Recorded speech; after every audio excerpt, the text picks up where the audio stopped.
Can we now talk more about the Manipur issue? You gave a little bit about it, but let's talk about the recent developments in Moreh. I think that's how you said the town name, the border town, and the history of the Naga Kuki clashes that have been happening over there. Yes, truly. There is just no end in sight to the Manipur issue. So many people have already died. So many are still languishing in the relief camps. And with regard to your specific question on the sensitive border town of Moreh, I would like to elaborate a little more on this. I'll take some time to elaborate because this is something which is very close to me, also to my research. A few disturbing incidences in Moreh recently has again aroused our attention to the bloody past that Moreh has had been a witness to. Just a few days back, on the morning of 31st October, a mighty police officer was brutally killed by Kuki militants while he was inspecting the construction of a helipad in Moreh. And not just this, the Kuki militants also executed, in what I would say, an extremely well planned ambush on a team of police commandos who were en route to Moreh on the afternoon of that same fateful day. Moreh is located at a distance of about 110 kilometers southeast of Imphal on the Indo-Myanmar road. That is the Imphal-Dimapur section of the National Highway 2. It is a flourishing border town, Moreh, which is inhabited mainly by the Kukis, the Meiteis, a smaller section of the Meiteis and Mizos, and it also has a significant population of Tamil Hindus, Punjabis, Biharis, and Marwaris. The town of Tamu in Myanmar, it is the counterpart border town of Moreh. Cookies have long attempted to establish their social and political control over Moreh and Manipur's international border with Myanmar through a systematic genocide of the native Naga and the Tamil Hindu communities residing here. In fact, many areas in Moreh along the Imphal Moreh section of the national highway earlier used to be the settlements of the Hindu Zeliangrong Nagas and the Rongme Nagas.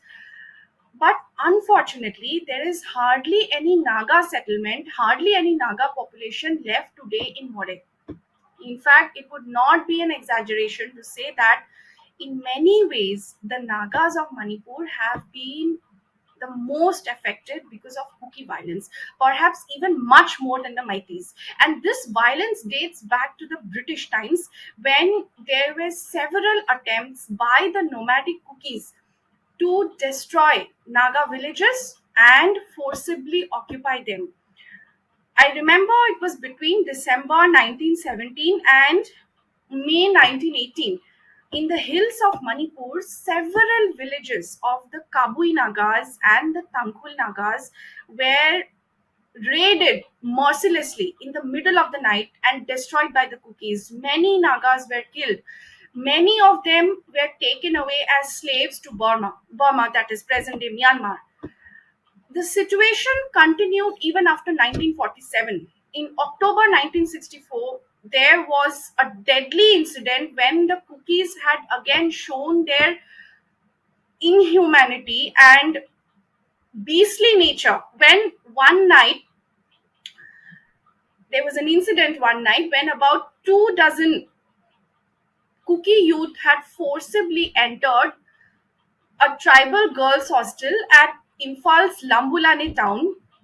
They singled out the Naga girls from the Kuki girls and raped them repeatedly. It had later come to light that five of the more beautiful of these girls were so brutally raped that they fell unconscious and they had to be rushed to the hospital in the dead end of the night. The years 1992 and 1993 saw some of the deadliest Naga Kuki clashes in Manipur. No media of that time reported about this. No newspaper, no television media, no print media. There was no report of this. It was on the 3rd of June 1992. a deadly shootout took place between the Naga insurgent outfit, the NSCN, that is the National Socialist Council of Nagaland, and a Kuki militant outfit, the Kuki National Army, near a village called Bongjang, which is situated at a distance of around 8 to 9 kilometers from Moreh town. There was an exchange of fire which led to the killing of one Kuki man. His name was Onkolet Haukip. And as a result of this killing, immediately on the very next day, the Kuki Students Organization, KSO, of Chandel district in Manipur, called for a shutdown, a complete shutdown in Moreh to protest against the killing of this person, the Kuki. And on that same night, Kuki youth who were armed with guns and sticks, they announced through loudspeakers of the churches that Nagas should leave Moreh town within 24 hours or face dire consequences. This had led to a mass exodus of the Nagas residing in and around Moreh for fear of the armed Kuki commandos. And no Naga dares returning to Moreh even today. And just a few days after this incident, there was an excursion group of Mao Naga Students Union which was beaten up. They were abused and they were humiliated at the Moreh bus station by some armed Kuki youngsters who were high on drugs. And these same youth also later they entered the hotel rooms of the Naga girls. They ransacked their luggage and other belongings and molested them, raped them. So Nagas have been the victims of unspeakable, unbearable harassment, torture, and loot in the hands of the Kukis in Moreh. Their atrocities, the Kuki atrocities, have even spread to other Naga